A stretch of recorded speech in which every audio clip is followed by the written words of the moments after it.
NOC, and I've got two more hikers here that are hiking together. We're going to get their information, and we're going to get your trail name or your real name and where you're from first. I'm Kay Greenie, Kelly Nye from Pennsylvania. Okay. I'm Skipper, and real name Eric Shelby, and I'm from Houston, Texas. How did you get your trail name? Because I was in the Navy for 23 and a half years, and I haven't got a better one yet. So. Did you give yourself the name or somebody else? No, somebody, younger kids kept calling me Skipper. So.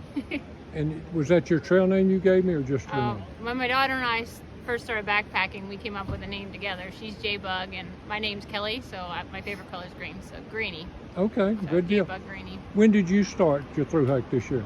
22nd of February. I started on the 20th. The 20th? Yep. Did you do the approach trail? I did, yep. I just walked the approach trail with my husband without my pack. Cheater. Congratulations.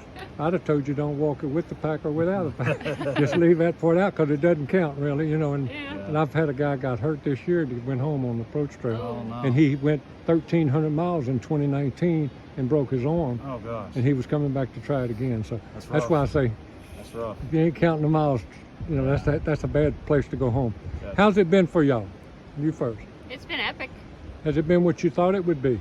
Yep, still in the honeymoon period. Okay, good answer. It seems like you've done some research. How about you? Yeah, it was good. Amicalola definitely was a butt kicker that day, and then ever since then it's been good. So feet are good, legs are good. I'm starting to be able to take the ups a little better every day. So it's interesting. You're not breathing as hard. You don't hear your heartbeat in your head as much anymore. So. Are you ever going 1, 2, 3, 4, 5, counting steps? I did. That's funny you say that. When I was doing Springer in that area, I don't know if you were, but I was trying to do like 40 at a time. Yeah, everybody does that. My wife did that. Have that come in play with you any? Maybe counting 40 or counting to 100 or counting backwards? Or Back home when I go on my backpacking trips, I always have to count. I'm going to go 20 steps and take a break. But Okay. I didn't do it here. Okay. But definitely they kicked my butt because Pennsylvania mountains are small. Do y'all either have a time that you need to be finished by?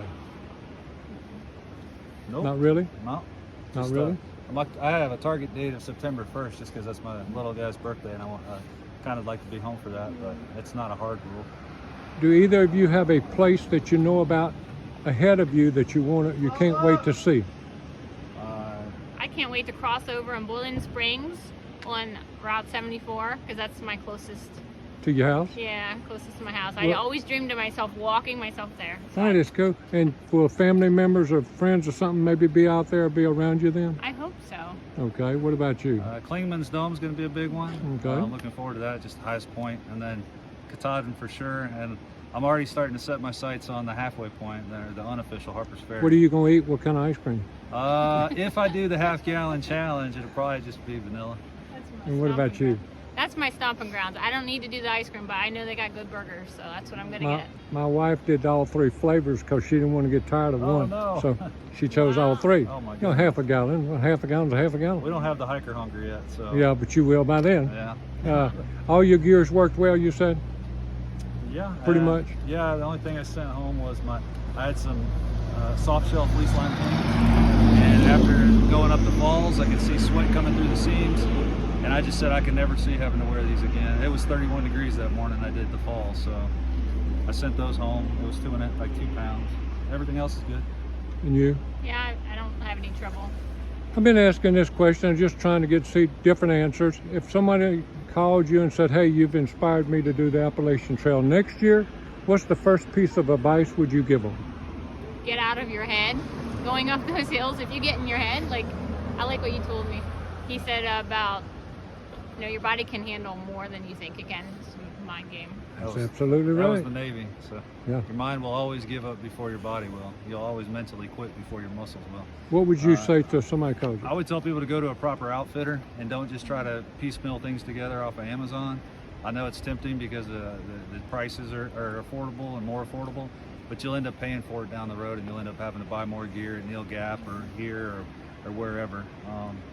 There was more than a few people that had to buy new packs and stuff. So He's looking at a fellow to my left. We're going to talk to him in a minute, get the rest of the story. So I would say make sure your gear works. Go do some shakedown trips in the cold with all your stuff and everything you're going to have out here.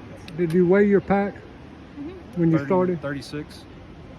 27 3/4. Congratulations. Yeah, she's Under good. 30. I wasn't carrying enough food. I learned my lesson on that one. Okay. And she's got a bear canister. Oh, really? You got a bear canister? Wow. I don't like to hang my food bag at night. I get it stuck in a Wow. tree. That's impressive. Yeah. That kind of weight with a bear canister. I don't know if I've seen that. I hate these trucks coming by. We're not going to ask anymore until it gets by. That's the bad thing about doing interviews here, and he's going to stop right here in front of us. Guys, I appreciate you taking a minute to talk with me, and I'm going to let you go because I know it's a lot of people trying to get to where they're going to sleep. We'll let the truck go. But before we go, I want to ask you if you got anybody you want to say hello to. Hello to my kids and family back home. Tom, Sarah, Micah, Eli. Good deal. Wife and kids, and then my mom, who's recovering from a knee replacement, is supposed to come visit me out in Virginia pretty soon. So, yeah. That's cool. God bless every step you take between here and Katahdin. If you see me on the trail, let's get together and get an update up the trail sometime. Sounds good. Thank you and have a great day. Thank you.